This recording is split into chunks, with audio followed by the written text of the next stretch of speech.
Mais longtemps avant Babylone, il y a 5 ou 6 000 ans, une autre civilisation remarquable a vu le jour dans ce qui est aujourd'hui l'Irak.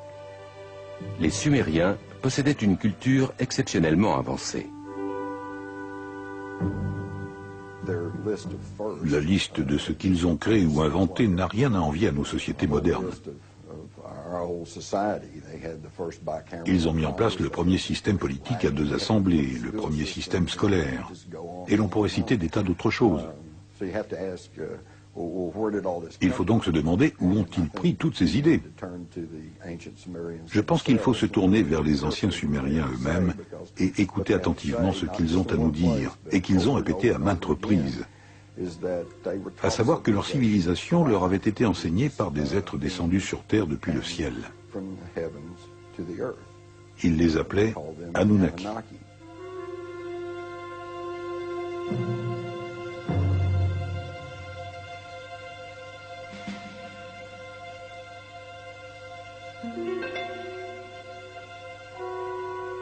Les Sumériens ont écrit leur histoire sur des tablettes d'argile, comme celle-ci, oubliée pendant un demi-siècle dans un recoin d'un musée de Berlin. Peu de personnes ont réussi à déchiffrer cette langue ancienne. Zecharia Sitchin est l'une d'entre elles.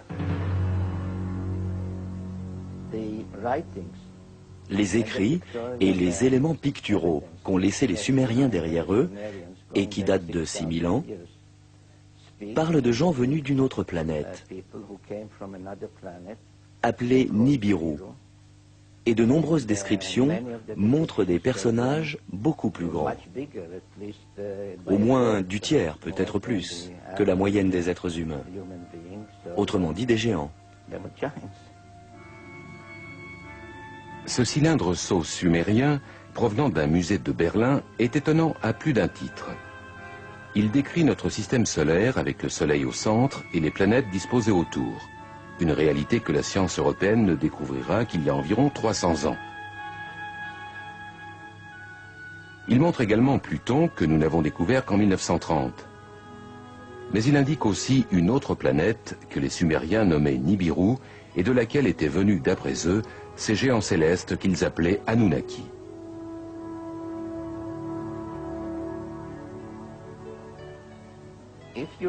Si l'on observe les 3 personnages représentés ici, on voit qu'ils sont à peu près de la même taille. Mais si l'on garde à l'esprit le fait que cette divinité est représentée assise et que l'on extrapole sa taille à partir de la distance comprise entre son genou et sa hanche, on réalise qu'il doit mesurer environ 3 mètres, un géant. C'est l'un de ceux qui seraient venus sur Terre depuis le ciel.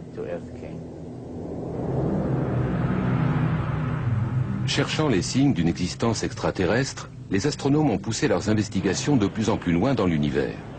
Mais peut-être auraient-ils pu se contenter de regarder plus près. C'est dans notre propre système solaire qu'un mystérieux objet a récemment été détecté à proximité de l'endroit où les Sumériens avaient situé leur fameuse planète Nibiru, fief des Anunnaki.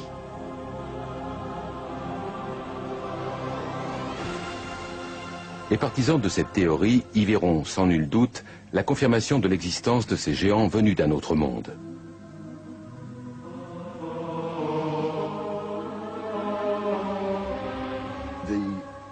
En gros, l'ancien texte sumérien nous dit qu'il y a plus de 400 000 ans, ces Anunnaki sont venus de l'espace et ont atterri sur notre Terre, dans la vallée du Tigre et de l'Euphrate. C'est là qu'ils auraient établi une colonie qu'ils ont nommée Éden. Dans la Genèse, Éden est l'endroit où Adam fut créé à partir d'une poignée de terre et Ève née de l'une de ses côtes. Mais certains ont une vision plus scientifique, voire high-tech, de l'apparition de la vie sur Terre. À un moment donné, ayant besoin d'ouvriers, de main-d'œuvre, les Anunnaki ont décidé de brûler les étapes, en faisant appel à ce que nous appellerions le génie génétique. Ils ont pris le sperme de l'un des Anunnaki, qu'ils ont associé à l'ovule d'un humanoïde primitif, probablement l'un de ces êtres dont les paléontologues trouvent aujourd'hui les restes en Afrique, comme la fameuse Lucie. Et ils ont produit une espèce hybride qui allait devenir Cro-Magnon ou l'homme moderne.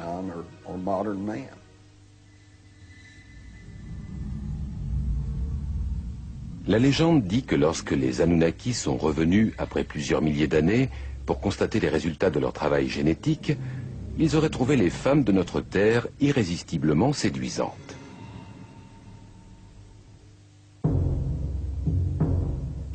Tout cela est dans la Bible. On peut lire dans la Genèse que les fils de Dieu vinrent trouver des filles d'hommes dont ils eurent des enfants qui seront des héros. Ces titans se révéleront si destructeurs que les Anunnaki qui les avaient engendrés décideront de les tuer.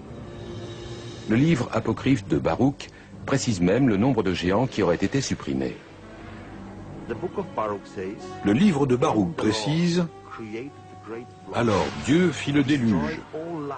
Il détruisit toute vie sur terre, y compris les milliers de géants qui l'habitaient.